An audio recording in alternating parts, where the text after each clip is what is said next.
This is William Huang, and now we will turn to ethical principles that may be encountered on the exam. These topics and questions may seem less concrete than those from other lectures, but they require an understanding of the ethical and social aspects of medicine. There are also many so-called quote questions on the exam that will require an understanding of medical ethics and medical law, key aspects of the doctor-patient relationship, and how to respond to patients' questions. There are four core principles in medical ethics: autonomy, beneficence, non-maleficence, and justice. Autonomy is the obligation to respect patients as individuals and to honor their preferences in medical care. This also applies to patients refusing care. A patient who is competent and over 18 has the right to refuse treatment at any time. Beneficence is the notion that physicians have a special ethical duty to act in the patient's best interest, which at times may conflict with autonomy. If the patient can make an informed decision, then ultimately they have the right to decide. Non-maleficence is simply the physician's obligation to do no harm. However, in situations where the benefits of an intervention outweigh the risks, a patient may make an informed decision to proceed with the intervention, even if there is a chance that the intervention may result in harm. Can you think of a situation where benefits and risks are routinely weighed against each other?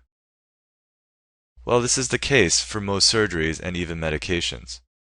Finally, justice is the physician's ethical obligation to treat all persons fairly.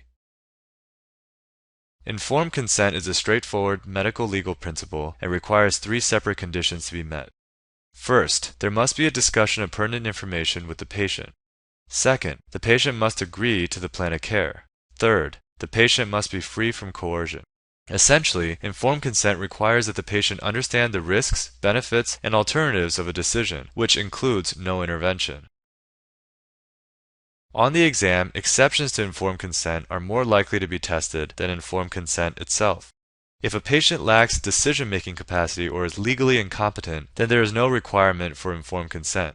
Similarly, there is always implied consent in a medical emergency. Also, withholding information when full disclosure would severely harm the patient or undermine informed decision-making capacity can be an exception to informed consent. This is called therapeutic privilege. An example may be a depressed, suicidal patient who has a new diagnosis of terminal cancer. Since this is a controversial topic in clinical practice, however, you can be pretty confident that invoking therapeutic privilege on the boards would be the wrong answer. Finally, patients may always waive their right to informed consent. Consent for minors is sometimes a tricky issue and is commonly tested. A minor is defined as any person less than 18 years of age. Parental consent must be obtained unless the minor is emancipated. Emancipation occurs when the minor is married, is self-supporting, has children, or is in the military. However, parental consent is not required for emergency situations, contraceptives, treatment of STDs, medical care during pregnancy, and management of drug addiction. It's also worth knowing that parents, even if they are competent to refuse their own treatment, cannot refuse treatment for their children in life or death situations. Medical decision-making requires 5 conditions to be met. First, the patient must make and communicate a choice. Second, the patient must be fully informed. Third, the patient's decision must remain stable over time. Fourth, the patient's decision must be consistent with their values and goals. And fifth, the patient's decision must not be the result of delusions or hallucinations. Also, it is worth remembering in these types of questions that a patient's family cannot require that a doctor withhold information from the patient. Again, there shouldn't be any reason to invoke therapeutic privilege on the test. Can you think of a common situation in which a patient would temporarily not have medical decision-making capacity? Being drunk is equivalent to being incapacitated, and thus, intoxicated patients that show up to the ER do not have medical decision-making capacity. Advanced directives come in many different forms. Advanced directives are defined as instructions given by a patient in anticipation of the need for a medical decision. An oral advance directive is an incapacitated patient's prior oral statement commonly used as a guide to their wishes. If the patient was informed, the directive was specific, the patient made a specific choice, and the decision was repeated over time, then the oral directive is more valid. However, if any of these conditions do not hold, then problems can easily arise from differences in the interpretation of the directive. A living will is also called a written advance directive. Here, the patient describes treatments he or she wishes to receive or not receive if he or she becomes incapacitated and cannot communicate treatment decisions. In most cases, the patient will direct the physician to withhold or withdraw life-sustaining treatment if he or she develops a terminal disease or enters a persistent vegetative state. Finally, durable power of attorney is when a patient designates a surrogate to make medical decisions in the event that he or she loses decision-making capacity. In this context, the patient may also specify decisions in certain clinical situations, similar to a living will. The surrogate retains power unless revoked by the patient, making this more flexible than a living will. If an incompetent patient has not prepared an advance directive, individuals who know the patient, called surrogates, must determine what the patient would have done if he or she were competent. The priority order of surrogates is spouse, adult children, parents, siblings, and then followed by other relatives. Confidentiality means that you must respect the patient's privacy and autonomy and cannot reveal any medical information you learned while treating that patient. How would you approach disclosing information to a patient's family and friends? Always remember that disclosing information to family and friends should be guided by what the patient would want. Also, the patient may waive the right to confidentiality, which often occurs with insurance companies. Again, for the purposes of the boards, it's more important to know about exceptions to confidentiality as opposed to confidentiality itself. If the potential harm to others is serious, or if the likelihood of harm to self is great, then the patient's right to confidentiality is no longer valid. Moreover, if no alternative means exist to warn or protect those at risk, then a patient's right to confidentiality is no longer valid.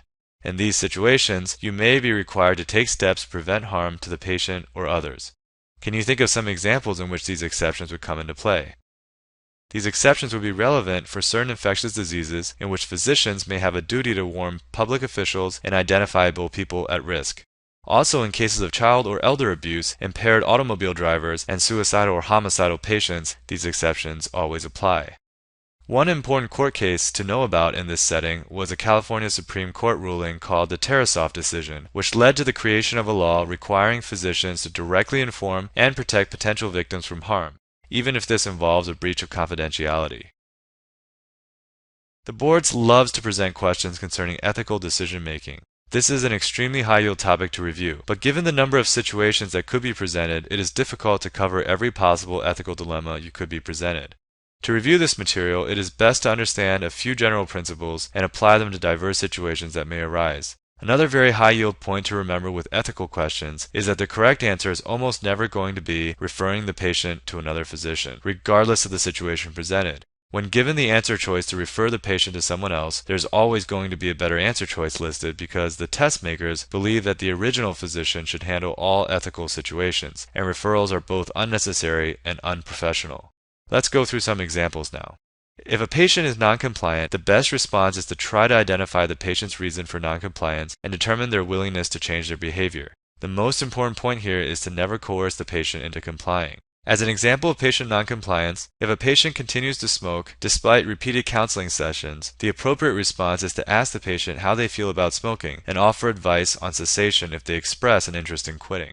What about medication non-compliance? If a patient is having difficulty taking their medication, the appropriate response is to provide written instructions and attempt to simplify the treatment regimens. Another common scenario is when family members ask for information regarding a patient's prognosis. Remember the ethical principle of patient confidentiality. The appropriate response here is to avoid discussing these issues with relatives without the explicit permission of the patient. Similarly, if a child wishes to know more about his illness, the appropriate response is to ask the parents what they have told the child about the illness, because the parents of a child decide what information can be relayed. Pregnancy is another high-yield ethical situation to review.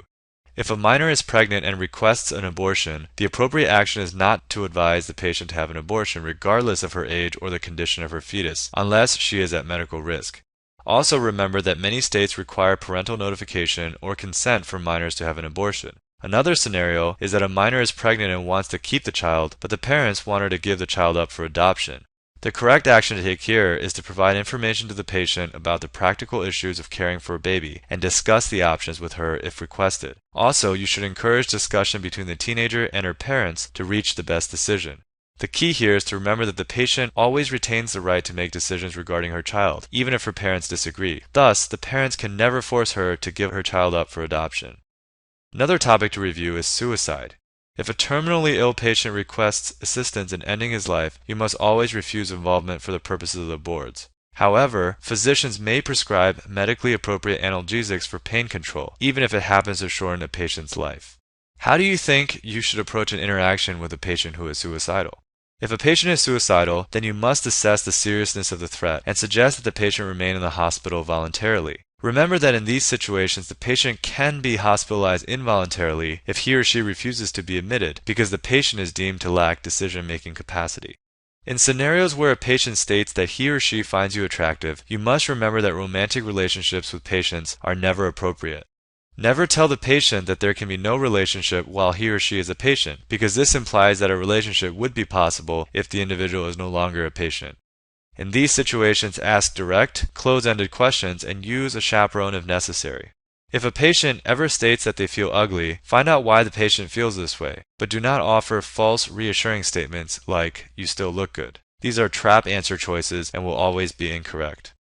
The appropriate way to respond to a patient who is angry about the amount of time he spent in the waiting room is to acknowledge the patient's anger without taking it personally. You should apologize for any inconvenience, but you should stay away from efforts to explain the delay.